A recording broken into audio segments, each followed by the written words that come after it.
Fancy a brew?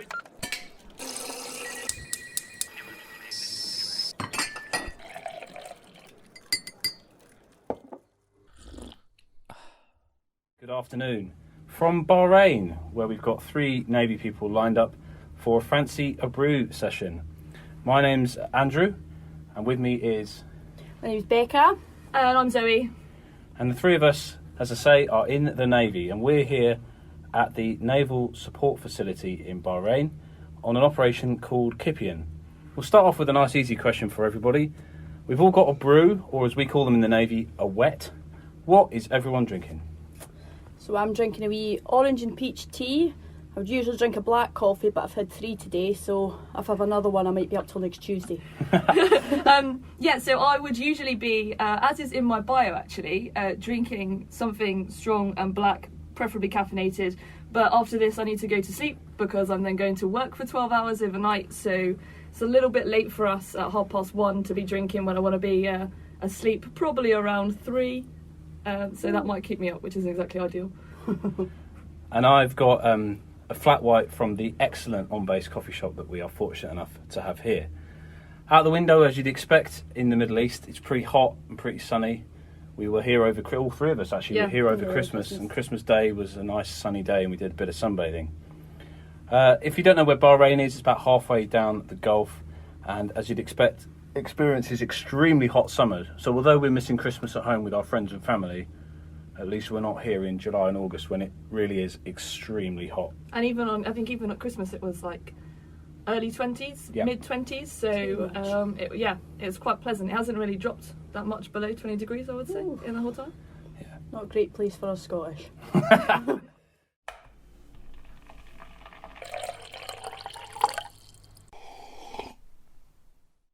Simple question coming up. What is the food situation like? Food's really good. I'm veggie, but it's all been really good, really well catered for. Nice spice as well. Yeah. Yeah, they are good, aren't they? We've got a Sri Lankan theme night coming up this evening, which is pretty exciting actually. Because of COVID, we don't have the opportunity to go out into Bahrain proper anymore. So it's really good that the chefs here put on a special show every now and then, like tonight.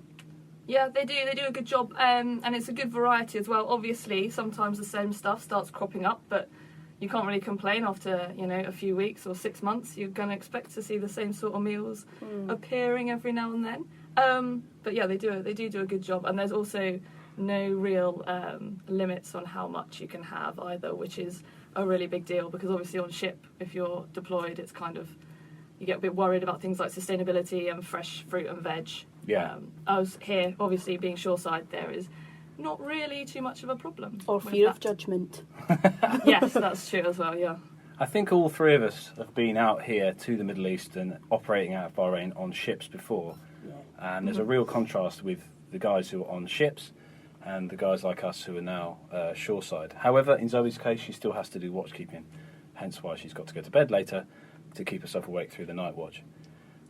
Speaking of which, there's obviously some time for downtime while we're out here. What kind of activities do you get up to during your downtime? So after work, me and the 2 boys I work with, we like to do boxing circuits at the back of our warehouse.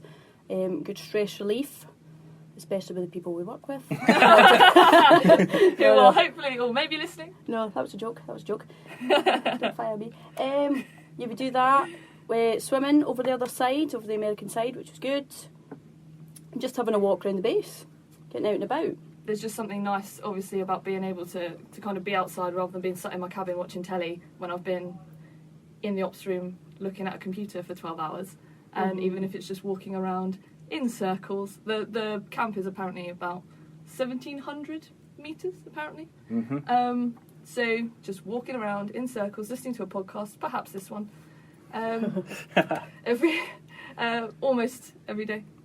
We're quite lucky because normally we get access to the much bigger American naval base that the British base is part of. But as of yesterday, we're COVID restricted from going over there. Hopefully that won't last too long. But that means that we are literally running around or walking around in circles for Fizz at the moment. How does this deployment compare to what we've done before? It is unusual. I've been here before, and this one I've actually had money. I've actually been able to save money instead of going out to the brunches and whatever. So that's been a positive, I suppose. But no, they have put on loads of things on the base. Although we have been locked in, there have been events, there's been quizzes and bingo nights and stuff to keep us occupied. So it's not all been too bad. No, and I haven't really... I mean, this is the first time I think I've really been away and living shoreside. So it's obviously... It's a very different thing for me rather than being on a ship where you're kind of working in watches all the time in kind of a small, like quite a small team. And yeah, it's been quite a different experience actually. Why have I got Wi-Fi and why can I sit and watch Netflix all the time? And why, when I leave my place of work, does no one ring me to ask me a question, which I'm sure, Sharky, you can appreciate. Yeah, so in the job I have here, I still do sometimes get called in after hours, which is, I would say the first couple of times it happened it was frustrating, but then I just realised it's part of the job. And of course we don't have as many things outside of work that we would normally be doing because of COVID. And I think all three of us are very conscious that by being here and all having been tested on the way in, we do have the ability to do some things that are denied to people back in Britain. So, for example, we can all eat together, we can do a bit of fizz together, play basketball, or even simple things like that, which we're very conscious that people back in Britain can't really do at the moment. I think it does make a big difference, actually. And also seeing, not to dwell on it too much, but seeing the COVID 19 situation at home from afar has been, I think, one of the biggest, well, quite a challenge, but not the most ideal thing being deployed, and seeing kind of the way that everyone's handling it at home. So we're very appreciative of what's going on over here, but equally watching it from afar is very, very strange, and not being able to kind of, not that we would be able to help anyway, but just seeing it all from afar rather than experiencing it alongside, I've found quite interesting and quite difficult sometimes, actually. Yeah, definitely. Yeah, I agree with that as well. I don't know. I've stopped listening to the news, to be honest.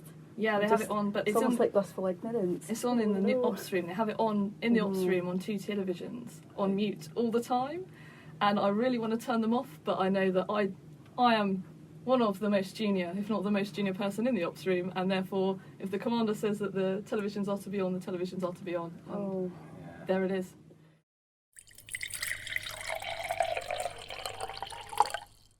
Talking of the jobs that we do, when we're not doing all that fizz that we talked about, who has got the coolest job on this deployment? Fridge maintainers. Good joke. What, out of the three of us, or just in general? I think across in the whole base? So I think we have mine countermeasures vessels out here, and they have Explosive Ordnance Divers on them, which even sounds cool just from the job title. You don't want to, if someone listens to this that's an explosive ordnance diver, their ego will grow yet further. Yeah, they do have quite big egos. You have to be extremely physically fit for that job, and their job is to dive under the water and defuse mines and bombs that are on the bottom of the sea. I suppose, going back to what Zoe was saying, are you finding... So how long have you been here? I've been here about 3.5 months. We flew out together. Of course we flew out together, didn't we? So we've got about 2.5, maybe 3 months. April-ish. Yeah. End of April. And how about you, Becca? So I came out here in August, so I'm reaching the end of my tour now. I've got 2 or 3 weeks left. Relief? Yeah, relief's coming out on Saturday. So hopefully by the time we get home there's still snow. Yeah. I think that will just... that far north. That'll just make things okay. So everyone, most people who come out here come out for 6 months. Some of the people on ships come out for only 4 months. But whether you come out for 4 months, 6 months, or you're only coming for a visit for a few days, you still have to do 2 weeks of quarantine, which Becca's relief will go into when he or she arrives. He arrives on Saturday. Lance, hello, if you're listening. Get on that plane. Does anyone have any experiences they'd like to share of being locked in their cabin for 2 full weeks? Things that you can speak about on a podcast. Yeah, true. So I used my time in quarantine for a bit of professional development. I had a big write-up to do for a degree that I'm putting myself through. And actually the 2 weeks, having bought myself a nice new laptop, the 2 weeks were a perfect opportunity to get knuckled down and start that. And I'm pleased to say that I handed it in only last week. So that was a good use of my time. After it had been eventually proofread. After it eventually got proofread by some of my friends and peers here at the NSF in Bahrain. Oh wow, go you. Yeah, very productive. Yeah, that was quite productive. I think it's quite... I don't know, I found it quite interesting, but like I said, with going out and trying to kind of walk around and get some daylight, which I found even at home when we were in lockdown was something that I kind of did almost every day. It was really, like, I don't know why. I've never done it really before, but it's clearly something that kind of helps me a little bit. But obviously you couldn't do that in your cabin, so I genuinely did put podcast on the speaker, and I walked from the one end of the cabin to the other end of the cabin and round in circles, and then obviously that would get a bit boring, so I'd sit down a little bit, and then I'd stand up again, and then I'd do that, and that would be about 45 minutes in the afternoon, and then, I don't know. Lie down for the rest of that exhilaration. Perhaps, yeah. Read a lot of books, tried to do some professional development work and reading and research and stuff like this. Tried to do some Zumba, but in my much smaller cabin than yours, it was a bit more accident prone. Yeah, it was all right for nice bruises on my legs. Yeah, for the fizz, because there's someone above me at the moment in quarantine, and I can hear them sometimes. I come back from work to go to bed, and you can hear them jumping. They're obviously doing burpees or skipping or something above me. But I was exactly the same when I was in there, and the guy next to me was like, what are you doing? Yeah, what's this strange whipping noise I can hear? Oh no, it's fine. It was a skipping rope. It's all fine. Good Nothing weird.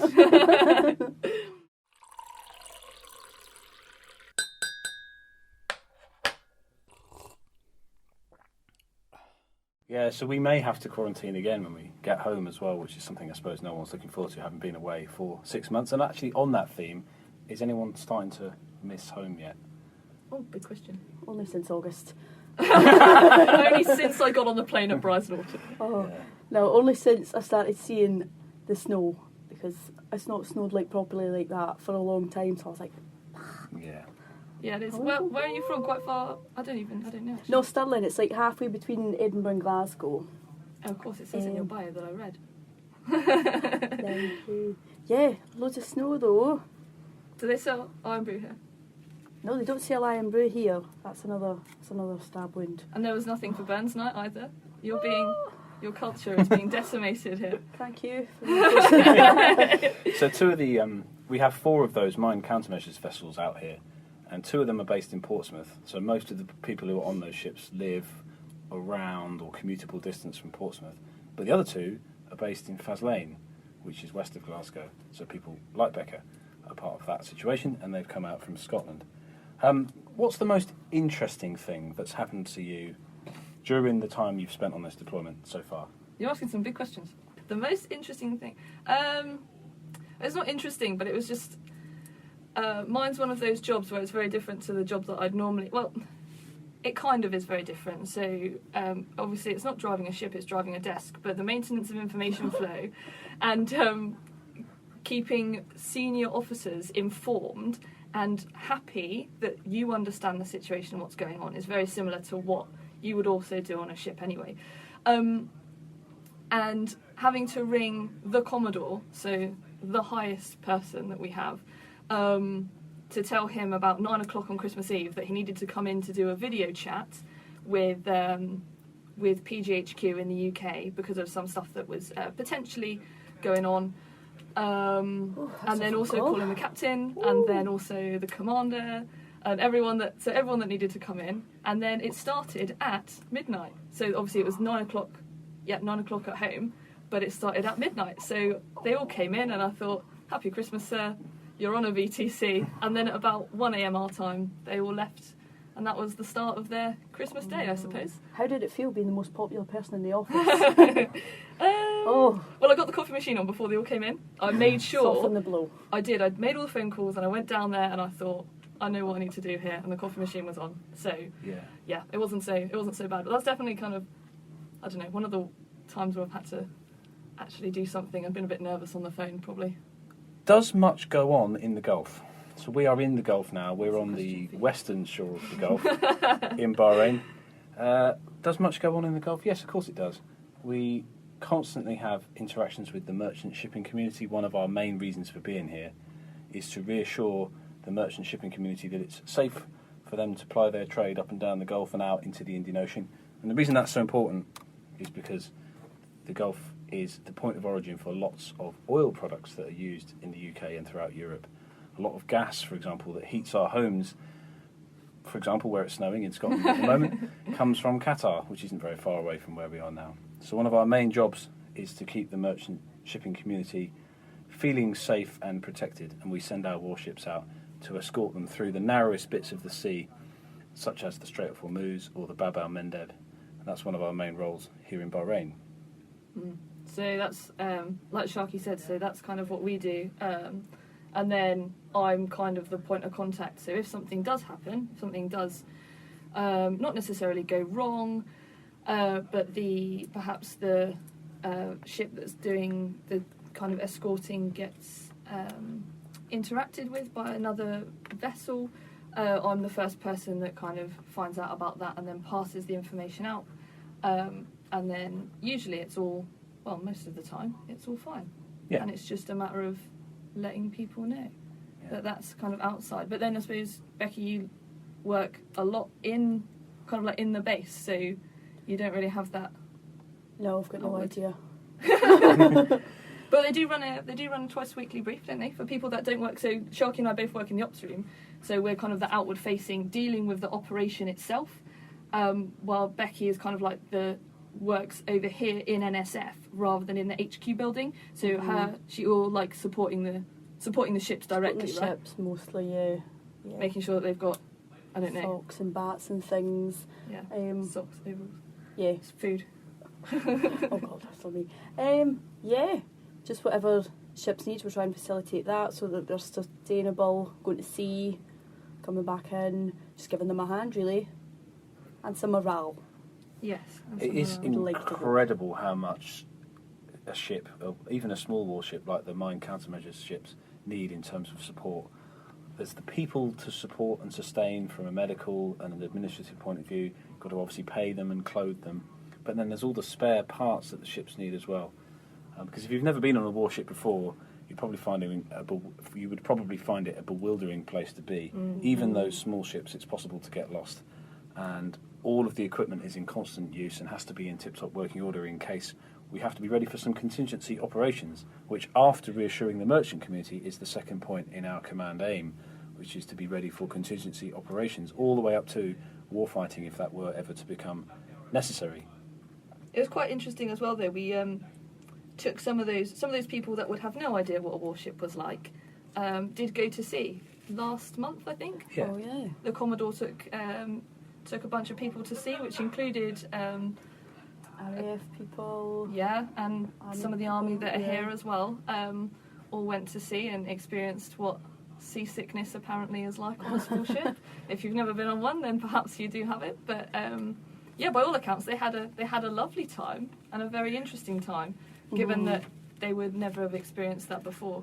I mean, in all seriousness, seasickness is nothing to be No, ashamed of. it is awful. It is awful. It's a terrible And thing all that we've all suffered from. I mean, Nelson himself apparently suffered from seasickness throughout his whole career, and he was well, very successful. And it's also something that you get a bit used to. I'm pretty sure if you put any of us landlubbers, as in we're working on land at the moment, Now, yes. if you sent us out to sea and it was a bit rough, I'm pretty sure all of us would feel a little bit queasy. And you get used to it, which is where that expression about having sea legs comes from. I should quickly explain why Zoe keeps referring to me as Sharkey, even though my real name is Andrew. The Navy has a good tradition of people with certain surnames acquiring automatic nicknames. So Sharkey is no reflection on my character, I hope. not. But because of my surname, that's what people call me. And there's lots of surnames out there that attract certain nicknames. Some of them are ancient, like Jones being Jonah. Jones being Jonah, yeah. And some of them are far more modern, like Apollo Creed, which is one of my favourite ones. I had an Able Seaman Creed on my last unit.